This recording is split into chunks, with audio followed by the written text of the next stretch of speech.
The dark is growing. The tomb is reaching out. Oh, but you can't have me. Oh, but you can't have me. The crows are circling. The jackal waits in the dark. Oh, but you can't have me. Oh, but you can't have me. I belong to the land of the rising sun, where the grave is no more. The war has been won. Well, once again, we're here with Joel of Netflix, Sorts Flicks. Man, it'd be awesome if you were with Netflix now. We'd Yeah, be rich. okay. Hit you up for some money. We're here Okay. with Joel Kramer of Source Flicks. Yes. And you've been really privileged to be a part of a number of digs. Yes. But currently, you're digging in part of Jerusalem. We'd love to hear about that. Yeah, we've been digging this site for several seasons, and the most ancient part of Jerusalem is the city of David, and then at the time of Hezekiah in 8th century BC, because the northern kingdom of Israel was being destroyed by the Assyrians, the refugees were running down and they were occupying the western hill, and the population of Jerusalem exploded at that period about by 15 times. And then the Bible tells us that Hezekiah built a wall that expanded the city around those refugees. And so we're right in the heart of that city, up on the western hill. And it's a fantastic dig, and we're finding lots of cool stuff. And we're digging in the most important city in the world. Sure, which is not easy to do. There's so much controversy anytime you turn a shovel over in Jerusalem specifically. Yes. And it depends on what your background is. Sometimes you're turning a shovel over to hide stuff or to get, like it's another topic, but the dig, all the dirt that came out from underneath the Temple Mount area then was dumped over into just as refuge. Right, and right. now they're sifting through that and finding Yes. some pretty interesting things. So Yeah. how much controversy or how much problems do you have digging in Jerusalem? Is there a lot of I'm sure there's a lot of eyes on you guys to see what you're finding. Yes, a lot of eyes, a lot of hassle, Yeah. a lot of attempts to shut the dig down, and so on and so forth. And like you said, I mean, it's really the most sensitive place on earth. And Sure. in fact, this last dig season, I was given an assistant who was secular, and that's what I started asking him. I mean, I'm fascinated, with a secular viewpoint. You've taken God out of it. Why do you care about Jerusalem? Why does anybody care about Jerusalem? This is a city that's not on a major trade route. It's really out in the middle of nowhere, and yet it's the most destroyed city in the world. It's been destroyed 118 times. It's hard for us as Americans to conceive of that because most of our cities have never been destroyed. 118 times. So the question to the secular mind is, why? Why is that? What's the explanation? I can give an explanation. I believe in the Bible. I believe God chose it. Right. And therefore it's what it is. But if you don't believe in God, then why is this city, 700,000 people? Who cares? Yeah. I mean, why is the world focused on the city? Why are world leaders coming over to the city? Why do even secular nations and presidents and leaders believe that world peace to be achieved must start in Jerusalem, in this little tiny city? It makes no sense if you take God out of it. That's right. And then there's really no answer to it. And so it is a great privilege to be able to dig through these cities of Jerusalem that are stacked one on top of another. Now you're not dig. Now who's over this dig? Now it's not an American college, or it's coming from It's the Hebrew University. Is that who's doing this dig? Or the one who's doing this particular dig is the University of North Carolina, so Charlotte. it is. Okay. And it's co-directed by Shimon Gibson, who was my professor, and another guy named James Tabor. Yeah, oh great. Okay. So they're so North Carolina group's the one that's funding it. Yes. That's how that works. Okay. Yeah. So now, if someone wanted to dig, I know Biblical Archaeology Review every year has an edition that shows all the digs and how to get involved. If someone wanted to get involved with this particular kind of dig, is there an open door for that, or is that closed, or how does that work? You can go to the website, mountziondig.com, and you can sign up and come over and help us dig, yes. That's great. So what you do is you give them a little square. Here's your square, and here's your toothbrush and your Yeah. and you're gonna scrub that down. You gotta patience with this thing. You can't just go in with a backhoe and start going after it. We go after it pretty good. I Yeah. mean, we dug about 35 feet straight down over the course of this summer, That's and great. covered a lot of ground. And yeah, and in those destructions, archaeologists love destruction because in the destructions, people didn't have time to go take their valuables away and everything. So there's lots of finds in destruction. Plus, you know where you're at. You know what era you're looking at. You know, Yes. so if you hit a burn layer, like you can see in Jerusalem, you see if anywhere they've dug, you can see a burn layer. Yes. You can say this right here is 70 A.D. Here's this burn layer. It's just charred pieces of charred timber and things of this burn layer that's there. Exactly. It's fascinating to see that. It also tells you everything that you're going to excavate on that level is going to be from that era. Yes. You know, and then coins help, and there's various other ways to date. Where you got pottery is probably the number one thing. But so you're digging down. So every layer has a civilization that's there. you know, Yes. and, You start at the top and you find bullets that on the back say 1948. yeah. You know, you find all sorts of things from the British Mandate period, and then you get down into the Islamic periods, and then you get down to the Byzantine or the Crusader, and then Right. eventually to the Byzantine, and now we're down into the Roman period. We're down into the 70 AD destruction and beyond, into the time of Jesus, and so we're in the heart of Jerusalem at the time of Jesus. Let me mention this too. It's not a Christian book, and we talked about it before the program. Is that and I really enjoyed reading it to help you understand the various layers. And that's Yes. James Michener's book, The Source. You know, and he takes a fictional tell. Tell is just a man-made mountain. You know, and with different civilizations built on it. And he begins to excavate in the book. They're excavating each layer and then telling you the story of each group. Yes. I think it's very well written, but it helps you understand what you just described there. Every layer is another group of people. It's another civilization and usually with an agenda. You know, definitely with the Crusaders, they're coming in, and with the Byzantines, you know, and Constantine, that whole thing. And each layer is going to have their own story. That's right. And so you're digging through the story of people that have lived and died and had families and all that. It is. And It's incomprehensible. I Yeah. mean, what has happened in Jerusalem from, you know, the time of Abraham until modern times, and there is no other explanation for it when you Right. consider it, but that God has chosen this city, and it's a special place, you know. Now let me ask you something totally off the subject here. Yeah. I love this stuff. Is that okay? From a satellite, this is internet stuff, so it's totally Oh, bogus. good, All right, internet so stuff. from the internet, when you look at Jerusalem, and the Bible says that I'll put my name there. You look at Jerusalem with the valleys and all that.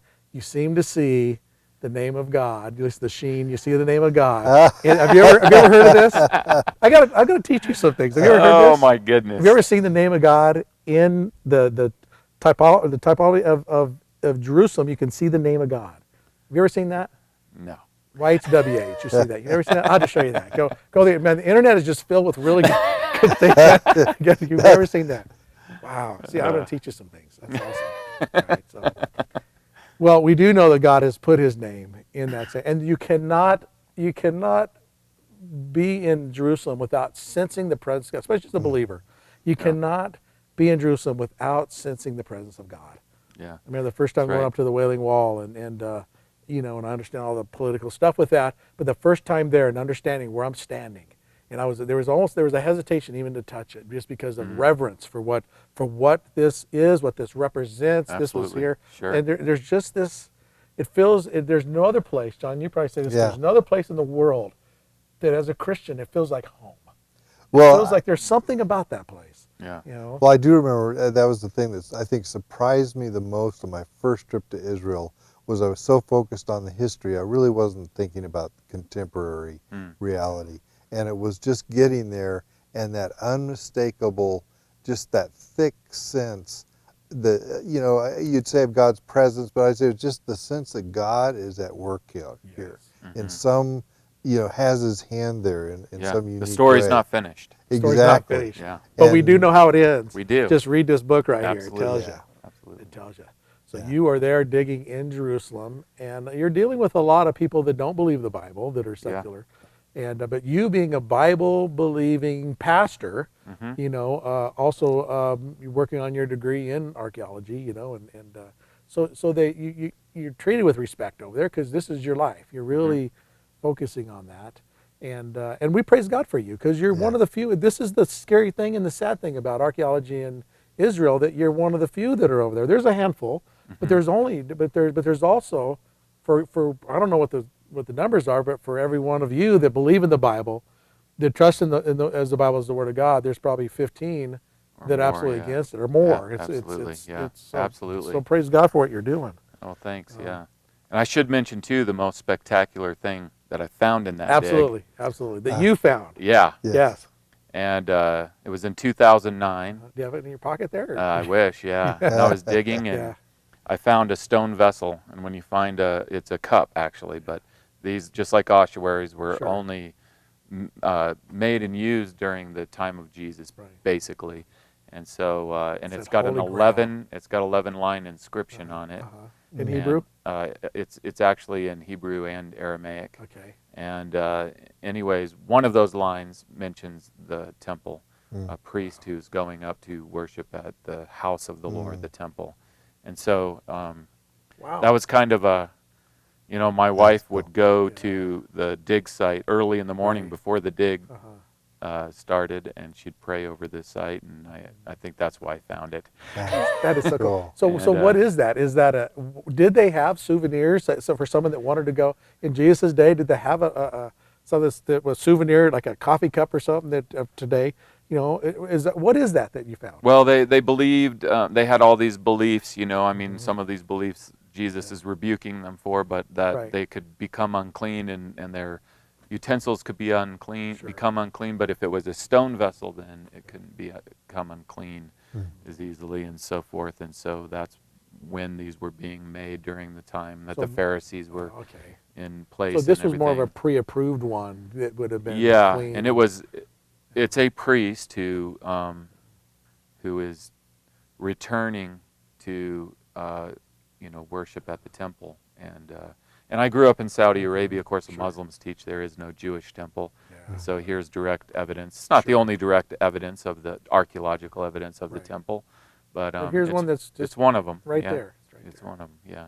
Well, I was getting excited. I thought you were going to tell me about the Holy Grail, because we're still trying to find that. 'Cause Sure. that's really important. You can consider that the Holy Grail. That's fine with me. It's the Holy Grail of a find. So, Yeah. so now is that where could we see that? Where is that? It's Is going to it- be on display in the Israel Museum, Oh, but very cool. it's still being studied now Yeah. because a lot of it is encrypted, Right. and we have the same kind of encrypted writing in the Dead Sea Scrolls, Right. and this is now the first inscription outside of the Dead Sea Scrolls that has this same kind of writing that the linguists are trying to crack, and so far That is they very, very haven't, cool. haven't been able to do it, but Mm.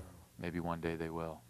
So they kind of understand what this vessel is. They understand what it is. They're not really sure the full implications of what the writing is saying. Right. We found many vessels like this, archaeologists have Mm-hmm. through the years, and maybe a few others with little letters and stuff on it. But as far as a full-on inscription, this is the only one with an inscription like that. Now, does it have the specific name of the priest on it, or? No, it doesn't have the name. It says, it basically says, "I have returned to the house of the Lord." Ah. And this is just one part of an 11-line inscription, but it's the part that isn't encrypted that they can read. Mm. So, yeah. Wow. It's, Amazing. yeah, it's interesting. And outside of that, we're in the 70 AD destruction level, Right. and it's really a humbling layer to dig, because it's the one that Jesus wept over when he was coming down on his triumphal entry, and it's also the one that is directly connected to the destruction of the world, because when Jesus, who is looking forward into the future, the near destruction he's referring to is the 70 AD destruction. The far is the destruction of the world, and you can't usually tell which one he's referring to, because a lot of times he's talking about both, and so Well, 70 AD was the destruction of their world. It was. Because it was a brutal thing that the Romans did, and probably one of the clearer accounts that we have is from Josephus, that was an eyewitness to this thing. Absolutely. And so he talked about them going house to house, killing everyone, unless Absolutely. you were still fairly healthy after the starvation that they did in the city. Unless you're fairly healthy, then they took you away captive. But Yeah. it was brutal. I mean, Brutal. Josephus is the ancient text, one of the ancient texts that we use to interpret what we find. And to give you one example, we were digging in my area. We dug out this cistern, which is of course dug down into the rock, and the sides are plastered to hold water. Sure. But when we excavated it out, we found these intact cooking pots at the bottom, sitting on a coal base. And Wow. what on earth are people doing Yeah. cooking in a water cistern? Well, you just go to Josephus. He says the Romans have put Jerusalem under siege. Right. The people are starving.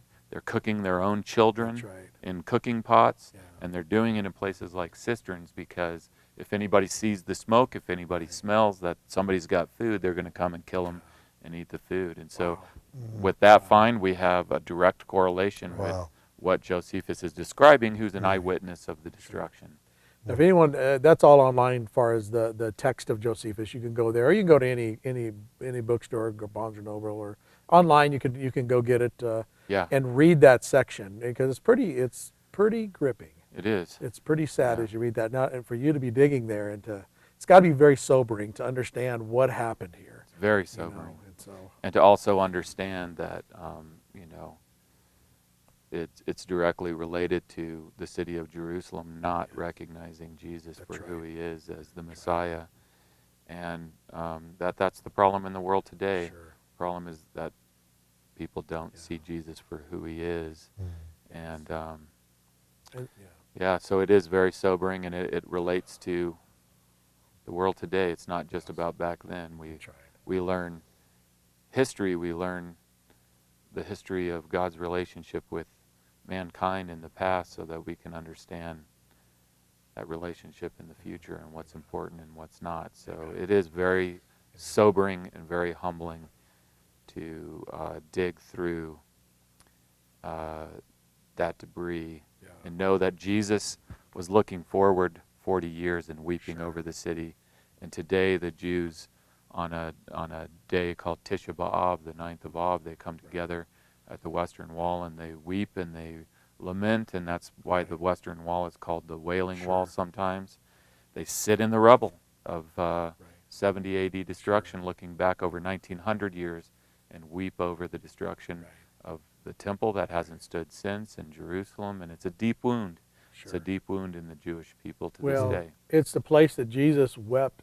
He wept in in fact, the word to weep there is really just upheaval within him. He was really crying. Yes. Why was he crying? Because he says, you missed it. In this thy day, in Luke's gospel, that makes for peace. This is during the triumphal entry Absolutely. of Jesus. He says, because you missed it, this is what's going to happen. And he nailed it just line by line. Yeah. Your enemy's going to come against you, build an embankment around you, Yes. starve your children within you. There'll be not one left.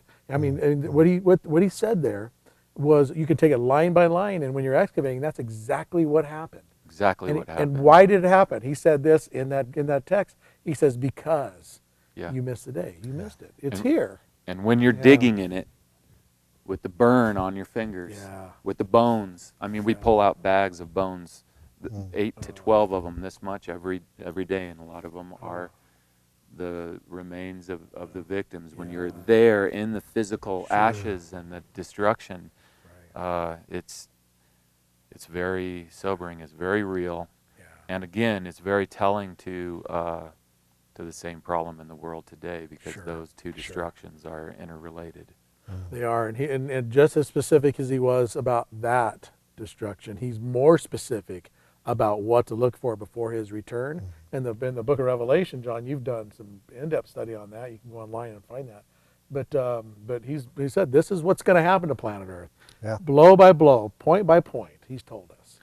Yeah, exactly. And we know how, one thing about digging in the destruction of 70 AD, of all these bones, well, the bones that you don't find in that destruction are the ones who were the disciples of Jesus, who understood and saw who he was as their Messiah, because he tells them directly, this is going to be the sign of when this is going to happen, when the armies come to surround the city. Right. And when you see that sign, then get out of the city and don't look back like Lot's wife. Don't listen to any false prophecies, that are saying peace, peace, everything's going to be okay, God's going to deliver the city. Get out. Its desolation is near, and that's how we got to get out of the world to escape the destruction of the world, and we can't do that. God's got to pull us out. It's called the rapture, but Thank you, Jesus. Yeah, it could happen right now. that's right. That'd be good. Exactly. So it's all related. People think of the 70 AD destruction. Oh, that doesn't have anything to do with the Bible or Jesus. That comes after. Has everything to do with it. Absolutely. Good deal. I'm sure we're out of time. So Okay. thanks for coming. This is great. Good stuff. Good stuff.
A lost soul is helpless.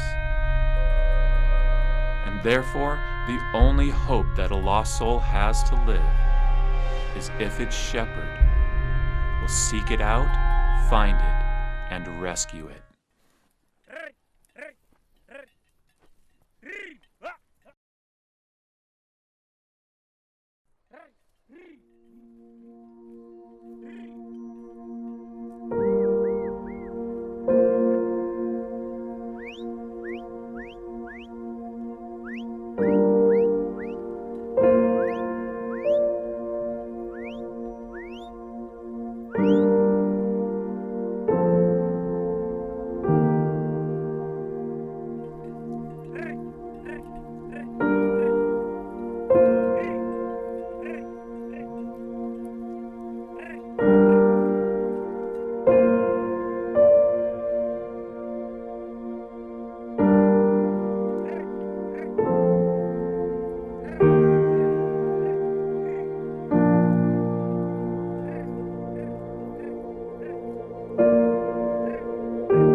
In Ezekiel chapter 34, God says, "My sheep have become food for all the wild animals, since there was no shepherd. I myself will be the shepherd of my sheep. I will seek the lost and bring back the strayed." In fulfillment of this, Jesus said of himself, "For the Son of Man came to seek and to save the lost." Whoever hears my word and believes has crossed over from death to life.